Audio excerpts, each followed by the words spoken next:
युधिष्ठिर राजसूय यज्ञ कर रहे। बलराम जी से कहा, बोले एक पंथ दो पास। बलराम जी के साथ में भगवान पहुंचे महाराज युधिष्ठिर के पास।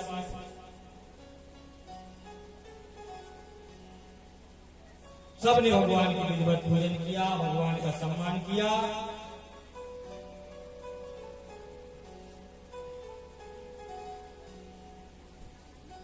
भगवान ने कहा, युधिष्ठिर, राजसूय यज्ञ जब होता है, जब सभी देश के राजा कुछ जीत लो तभी कर पाओ। भगवान मार्गदर्शन करते गए और उसी आधार पर महाराज युधिष्ठिर मान गए। सभी राजाओं के पास कहीं सेना भेजी, कहीं अर्जुन को, कहीं नकुल को भेजा, कहीं सहदेव को भेजा। भगवान ने कहा, अर्जुन को और भीम और हम सेना नहीं जाएंगे, 3 लोग जाएंगे जरासंध के यहाँ। बोले 3 लोग कैसे युद्ध करोगे? बोले उससे युद्ध करना ही नहीं, केवल हमको द्वंद्व युद्ध करना है, कुश्ती करनी है। तो इन्होंने ब्राह्मणों का भेष बनाया और पहुंच गए जरासंध की नगरी में। जिस समय जरासंध ने मथुरा पर चढ़ाई करी थी, भगवान जब भाग गए थे, तो जरासंध को ब्राह्मणों पर बहुत विश्वास बढ़ गया। तो उसका नित्य नियम था दान पुण्य करना। पहले तो शंकर जी की पूजा करते, फिर बाद में ब्राह्मणों को नाना प्रकार से वस्त्र आभूषण दिया करता था। तो उन्हीं लेन में भीम, अर्जुन और भगवान कृष्ण बाबा का भी बनाया। तो इनकी बारी आई तो वस्त्र आभूषण देने लगे। भगवान जी बने, बाबा जी ने कहा, हम ये लेने नहीं आए, हमको जरासंध से मिलना है। बोले क्यों मिलना है? बोले वो हमारी गुप्त बात है, तुमको क्यों बता? सेवक गए सो जरासंध से कह दिया। बोले महाराज, कुछ ब्राह्मण है 3, बोले 3 ब्राह्मण कह रहे हमको महाराज से मिलना है। बोले क्यों, क्या बात है? बोले वो वस्त्र आभूषण कुछ नहीं ले रहे, कह रहे हमको मिलने आए। तो जरासंध पहुंचा, बोले क्या बात है ब्राह्मण, क्यों मिलना है? बोले बस दर्शन करने से तुम्हारे। बोले हो गए? तो बोले लो, कुछ दक्षिणा ले लो, वस्त्र कपड़ा ले। बोले महाराज जो नीचा है। फिर बोले क्या चाहिए? बोले महाराज हमें द्वंद्व युद्ध करना है। बोले कुश्ती हो जाए हमारे। जो सुना जरासंध ने, बोले किसकी इतनी हिम्मत है जो हमसे युद्ध करेगा? ब्राह्मणों ने कहा, बोले हमने दमई तो है, जमे तो हमने कहीं नहीं। तो कुछ जो सिपाही थे, बोले वो भी महाराज को ललकार रहे हो।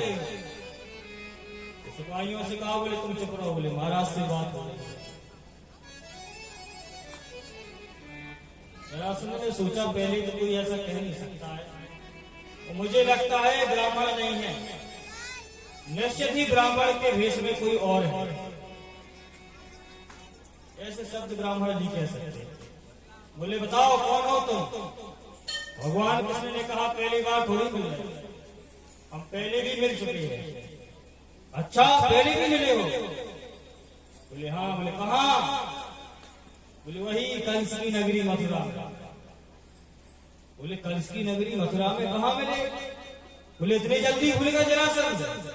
मैं वही कृष्ण हूं जो तुम 17 बार हार के जो कहा सो पहचान गया और जोर से हंसने लगा। वाह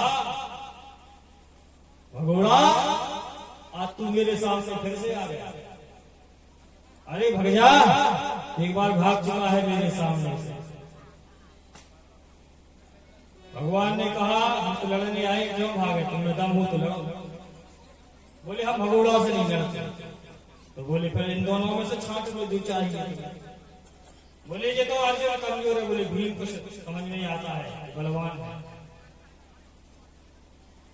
बोले भगवान कृष्ण है तो दोनों कौन है? बोले अर्जुन भीम है। तो भीम के साथ में द्वंद्व युद्ध हुआ। भगवान ने एक तिनका लिया और भीम की तरफ इशारा किया। बोले देखो इस तरह से उसको फाड़ना।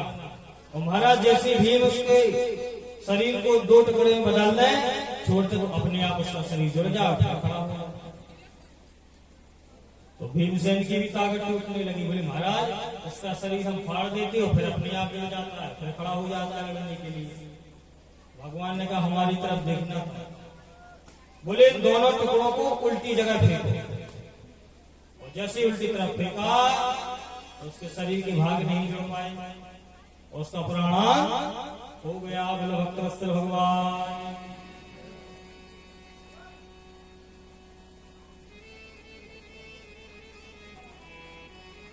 सुखदेव जी कहते राजा, भगवान श्री कृष्ण ने 20,000 राजाओं को जेल से मुक्त कराया और राजाओं से कहा देखो सभी राजाओं ने भगवान की दिव्य स्तुति की कि प्रभु आज आपने बचा दिया। बोले तुम सभी राजा स्वतंत्र हो।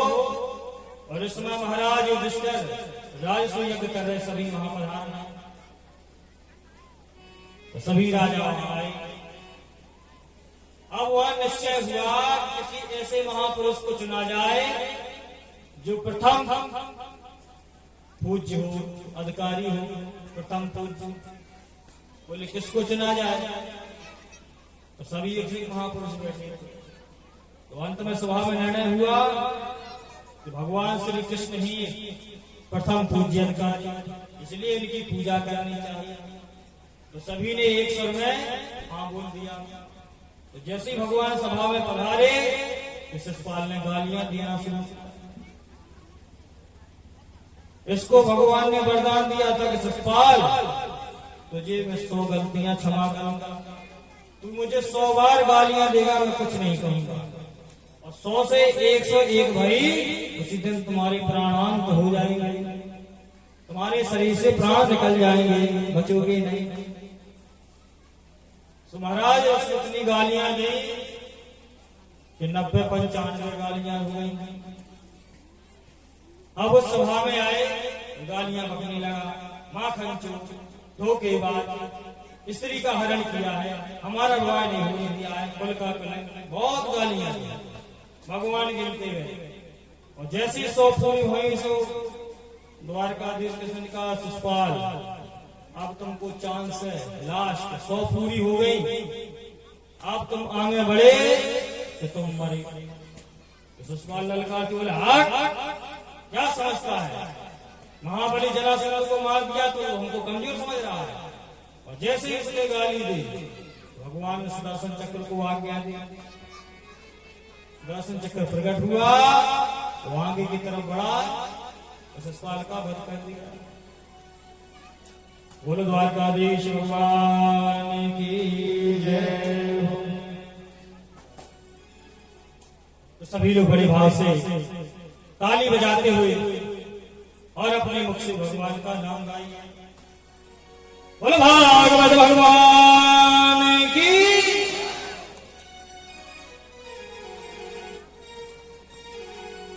आइए चलते हैं भजन के साथ। और एक फरमाइश भी है, हमारे भैया जी की रात को बोल रहे थे जब हम अपनी बता रहे थे।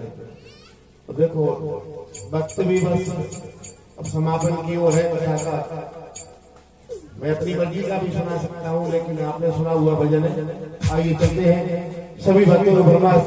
और इस भजन पे कोई मन में अभिलाषा न रह जाए, इसलिए झूमते नाचते गाते हुए। किसी ने कहा कि भावना में भाव ना हो वो भावना बेकार है, और भावना में थोड़ा सा भी भाव हो तो भव से मेरा पार है। अगर आपके भाव बने तो अपनी जगह पर खड़े होकर के और भगवान के दरबार में हाजिरी लगा लेना और चलते हैं।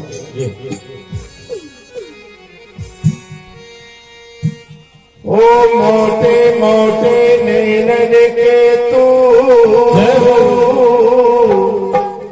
और मीठे मीठे बैनन के तू, हो सावनी सलोनी सूरत के तू, और प्यारी प्यारी मोहनी मूरत के तू, हो कजरा रे मोटे मोटे मोटे तेरे नैन।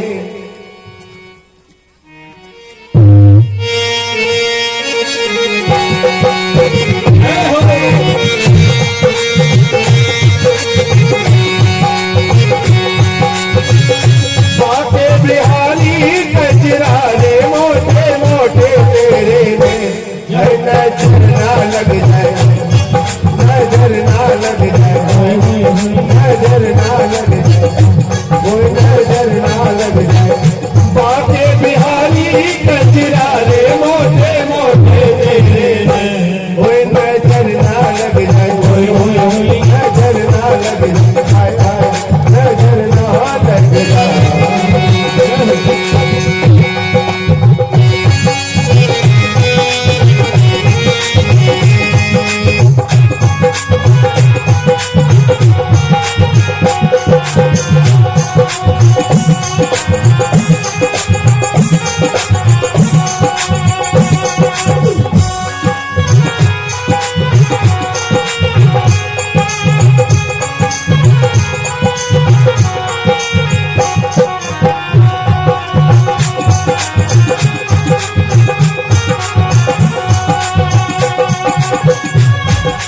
और कहा अदरों की मुस्कान,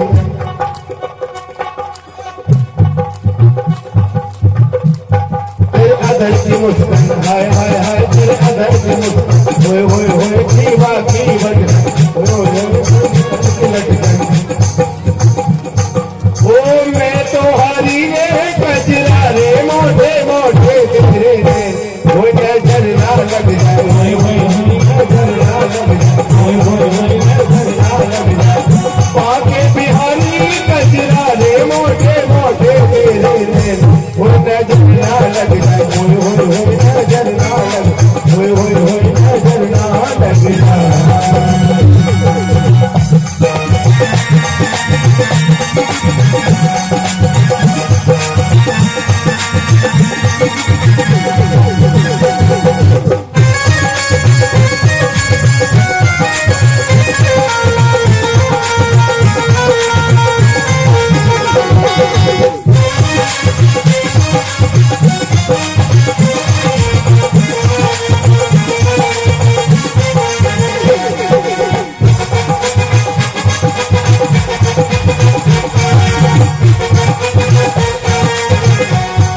आंखों का काजल, आंखों का काजल, मेरा जिगर है घायल, मेरा जिगर है घायल, तेरे प्यार में पागल। गली डाली रे कजरारे मोटे मोटे तेरे नैन। कोई नजर ना लग जाए, नजर ना लग जाए, हाय हाय नजर ना लग जाए। बाके बिहारी कजरारे मोटे मोटे तेरे नैन। कोई नजर ना लग जाए, नजर ना लग जाए, नजर ना लग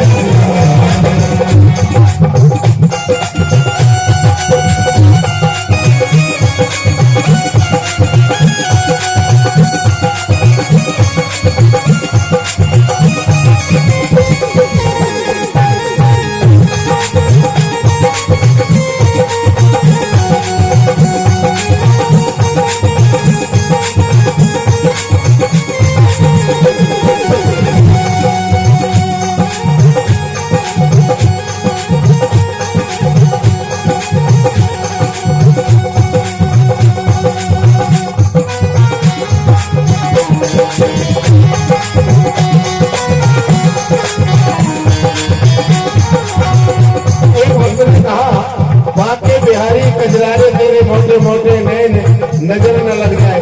और दूसरा कहता है वो तेरे मोटे मोटे नैन कजरारे, मैं जाऊं तो पे बलिहारी। तेरे मोटे मोटे नैन कजरारे, मैं जाऊं तो पे बलिहारी। मैया यशोदा की आंखों के तारे, मैया यशोदा की आंखों के तारे, मैं जाऊं तो पे बलिहारी। तेरे मोटे मोटे नैन कजरारे, मैं जाऊं तो पे बलिहारी। तेरे मोटे मोटे नैन कजरारे, मैं जाऊं तो पे बलिहारी।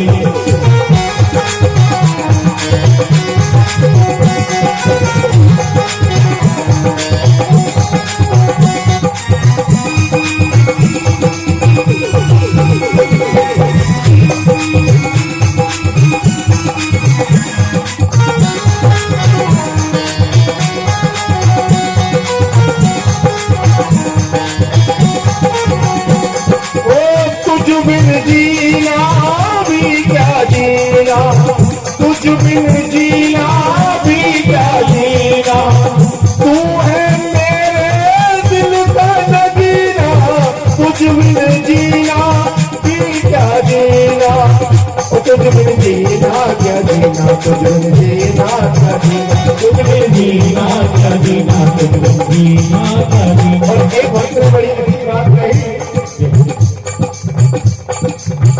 और मैं कहूँगा एक बार जिन भक्तों की ओर से ये पुरस्कार आ रहे हैं, मैं ठाकुर जी से प्रार्थना करूंगा, हे ठाकुर जी, जिस खजाने से दौलत आई है उस खजाने को सदा भरपूर रखना, अपने भक्तों पे अपनी कृपा सदैव बनाए रखना, उनके अंग संग सहाय करना। और कहना है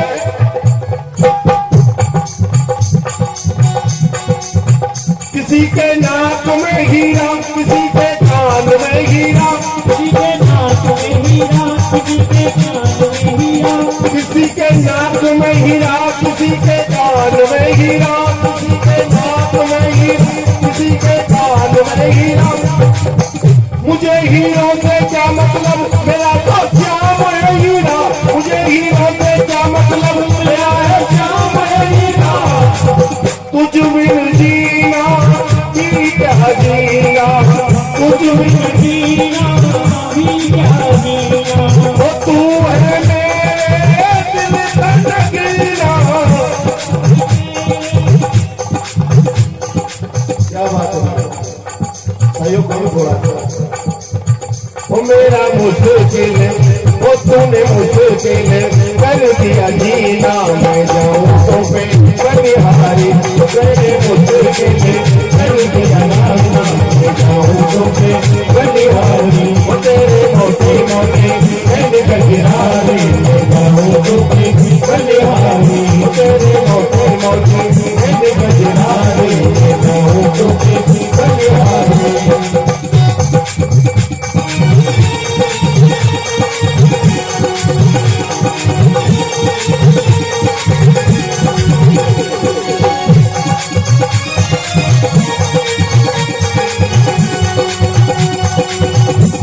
सभी बच्चे दोनों हाथ ऊपर करें, बिल्कुल दोनों हाथ ऊपर करें, अब ताली बजाते हुए। क्यों कि अपने पास समय भी उतना ही है, अभी कथा के बाद में हवन भी होना है, तो सभी बच्चे रहेंगे।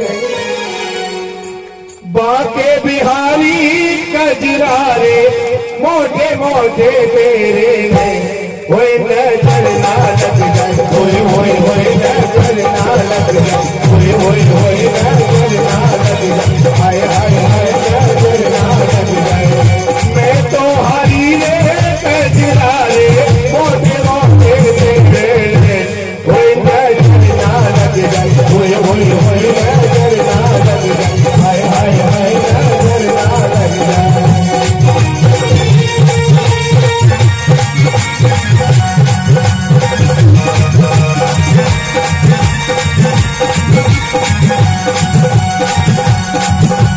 और कहा आंखों का काजल, आंखों का काजल, मेरा जिगर है घायल, मेरा जिगर है घायल, तेरे प्यार ने पागल, तेरे प्यार ने पागल, कर डाली रे कजरा रे मोटे मोटे तेरे, कोई नजर ना लग जाए, कोई होए होए नजर ना लग जाए, हाय हाय हाय नजर ना लग जाए। बाके बिहारी कजरा रे मोटे मोटे तेरे।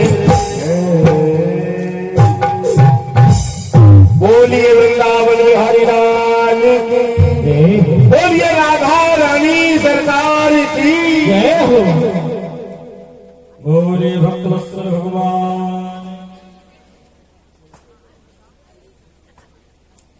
श्री सुखदेव जी महाराज परीक्षित जी से कहते हैं, राजा एक समय की बात है, बलराम जी महाराज लौट करके द्वारका जा रहे थे, तो कुछ ऋषि चिल्लाते हुए आ रहे थे, हमारी रक्षा करो, बचाओ बचाओ, हमको ये दैत्य खाने के लिए दौड़ रहा है। जो बलराम जी महाराज ने आवाज सुनी तो अपना रथ रोक लिया और खड़े हुए, क्या है महात्माओं, क्या बात है? अरे बलराम जी हमारी रक्षा करो, ये बलवल दैत्य हमको मारने के लिए आ रहा है और हमको ये मार के खा जाएगा। तो बलराम जी महाराज ने उस दैत्य को ललकारते कहा, हे क्यों इतना अत्याचार मचा रहा है, क्यों इतना अधर्म मचा रहा है? तो बोल राक्षस उल्टा सीधा बोलने लगा। तो बलराम जी के साथ में युद्ध हुआ, जैसे अपना हल मूसल निकाला और मूसल का प्रहार किया, उस दैत्य को भी गोविंदाय नमो नमः ऋषियों को अभय किया। तो सबने कहा धन्य है, एक कृष्ण बलराम ही तो आए हैं दुष्टों का संहार करने के लिए धरती पर।